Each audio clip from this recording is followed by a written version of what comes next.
Hello दोस्त, स्वागत है आपका चैनल स्टडी बूस्टर में। मैं हूं मणिभूषण। हम लोग पढ़ रहे हैं भूगोल एक समान परिचय। इसको हम दो भागों में बांट करके आप लोगों को पढ़ा रहे हैं। एक भाग ऑलरेडी हम पढ़ा चुके हैं, आज हम दूसरा भाग लेकर के आए हुए हैं। इस भाग में हम लोग भूगोल के कुछ अन्य परिभाषाएं के बारे में समझेंगे और ये परिभाषा अलग अलग भूगोलवेता के द्वारा दिया गया है। अब भाग वन में मैंने पढ़ाया था एक साधारण परिभाषा जिसको हम लोग जनरल डेफिनेशन बोलते हैं भूगोल का। वो था कि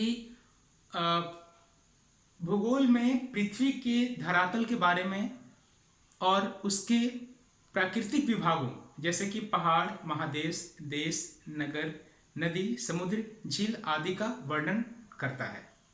ठीक है ना। ये एक समान परिभाषा था भूगोल का जो हम पार्ट वन में पढ़ चुके हैं।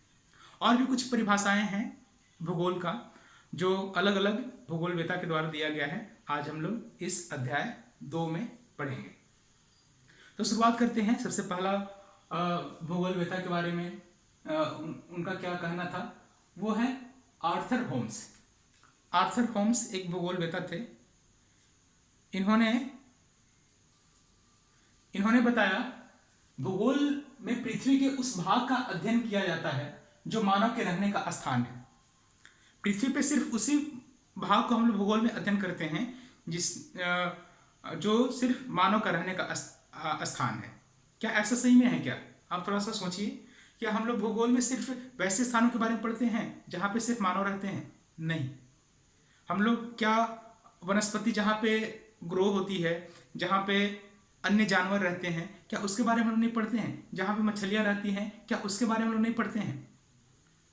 तो खैर जो भी था, जो भी हम लोग ज्योग्राफी में भी पढ़ रहे हैं, लेकिन इनके अनुसार तो यही था डेफिनेशन कि भूगोल में सिर्फ वैसे जगहों के बारे में हम लोग पढ़ते हैं जहाँ पे मानव निवास करता है।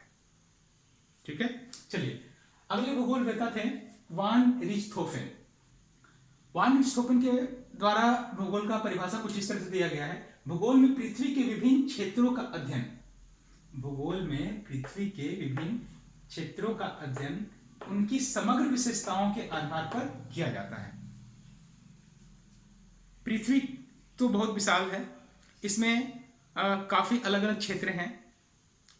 पृथ्वी को जनरली दो भागों में अगर हम बांटते हैं तो ये पाते हैं कि एक जल मंडल है और दूसरा स्थल मंडल है। स्थल मंडल को भी हम लोग मुख्य रूप से 7 महादेश में विभाजित किए हुए हैं और जल मंडल को भी 5 महासागर में विभाजित किए हुए हैं। अगर हम स्थल मंडल की और भी हम क्लासिफिकेशन की बात करें, वर्गीकरण की बात करें, तो जो कॉन्टिनेंट है जिसको महादेश बोल रहे हैं वो फर्दर जो है देश में विभाजित किया हुआ है, देश राज्यों में विभाजित किया हुआ है, राज्य जिला में विभाजित किया हुआ है और तरह तरह के और विभाजन किए हुए हैं। अनुमंडल हो गया, फिर पंचायत हो गया, ग्राम हो गया, ये सारे क्षेत्रों में विभाजित किया हुआ है।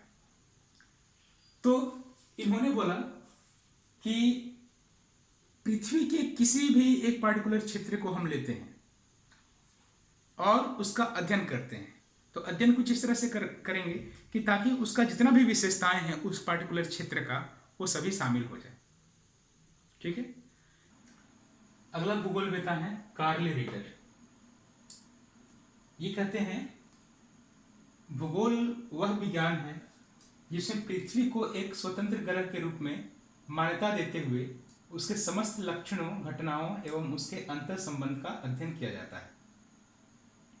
उनके अनुसार पृथ्वी को एक अलग ग्रह का मान्यता देते हैं वो, और कहते हैं कि पृथ्वी पे होने वाली तमाम प्रकार की घटनाएं जैसे आंधी, तूफान, वर्षा, हिमपात, ये तमाम प्रकार के ज्वालामुखियाँ, भूकंप, ये जितने भी तरह की घटनाएं होते हैं और आपस में जो परस्पर संबंध होता है उसका अध्ययन को ही भूगोल कहते हैं। आगे चलते हैं। अगले भूगोलवेता है कांट। ये बोलते हैं भूगोल भूतल का अध्ययन है। इनके अनुसार भूगोल का डिफिनेशन बहुत ही सिंपल है। वो क्या है कि भूगोल भूतल का अध्ययन है। भूतल मतलब कि पृथ्वी का जो सतह होता है सिर्फ उसका ही अध्ययन है। उसके ऊपर जो भी भूतल पे आते हैं, चाहे पहाड़ हो गया, पर्वत हो गया, नदियाँ हो गए, नहरें हो गए, जो भी भूतल के ऊपर आती है उन सब के बारे में अध्ययन करना ही भूगोल है। नेक्स्ट, अगला हमारे भूगोल में आता है स्ट्रैबो। स्ट्रैबो, देखिए ये स्ट्रैबो जो डिफिनेशन दिए हैं, जो परिभाषा दिए हैं भूगोल का, वो बहुत हद तक जो सामान्य जो परिभाषा है भूगोल का उससे मिलता जुलता है। ठीक है, देखते हैं वो क्या बोलते हैं। उनके अनुसार भूगोल एक ऐसा स्वतंत्र विषय है जिसका उद्देश्य लोगों को भूमंडल, आकाशीय पिंडों, स्थल, महासागरों, जीव जंतुओं, वनस्पति, फलों तथा भू धरातल के क्षेत्र में देखी जाने वाली प्रत्येक वस्तु का ज्ञान प्राप्त करना है। लेकिन यहाँ पे लगभग में सारा चीज को इन्होंने इंक्लूड कर दिया है। जैसे कि इन्होंने भी बताया कि एक स्वतंत्र विषय है भूगोल। क्या है? एक स्वतंत्र विषय है जिसमें हम लोग क्या किन किन चीज़ों को पढ़ते हैं? भूमंडल, आकाशीय पिंडों, स्थल, महासागरों के बारे में पढ़ते हैं, जीव जंतुओं के बारे में, वनस्पतियों के बारे में, फलों तथा भू धरातल के क्षेत्रों में देखी जाने वाली प्रत्येक वस्तु का ज्ञान प्राप्त करना है। ठीक है, तो ये बहुत ही अंश तक जो समान परिभाषा है भूगोल का उससे मैच करता है। इन्होंने बहुत सारे चीज़ों को इंक्लूड कर दिया जो कि हम भूगोल के तहत पढ़ते हैं। ठीक है, तो ये डिफिनेशन कुछ हद तक मिलता जुलता है जो हम लोग अभी ज्योग्राफी पढ़ रहे हैं।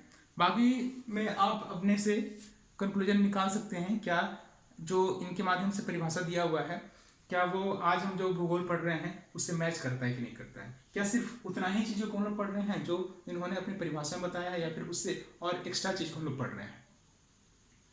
जैसे कि जो आर्थर होम्स थे, उन्होंने अपनी परिभाषा में बताया कि भूगोल में सिर्फ हम वैसे स्थानों के बारे में पढ़ते हैं जहाँ पे मानव निवास करता है। क्या एक्चुअली में ऐसा हम लोग करते हैं क्या? नहीं, हम लोग वैसे हर क्षेत्र के बारे में पढ़ते हैं जहाँ पे और भी तरह तरह के वनस्पतियाँ, तरह तरह के जानवर, जीव जंतुएं निवास करती है, वैसे क्षेत्रों के बारे में भी हम लोग पढ़ते हैं। तो ये एक समझने वाली चीज़ है ना। और ये जो लास्ट में स्ट्रैबो थे, इनके माध्यम से जो भूगोल का परिभाषा दिया गया है, ये काफ़ी हद तक जो आज हम लोग भूगोल पढ़ते हैं उससे मैच करता है। तो इनसे कुछ क्वेश्चंस भी आते हैं जो मैं बताऊंगा आपको किस प्रकार के क्वेश्चन आती है। आज के लिए इतना ही। अगर आपको वीडियो पसंद आ रही हो तो प्लीज़ आप कमेंट करें, सब्सक्राइब करें चैनल को और लाइक करें। धन्यवाद।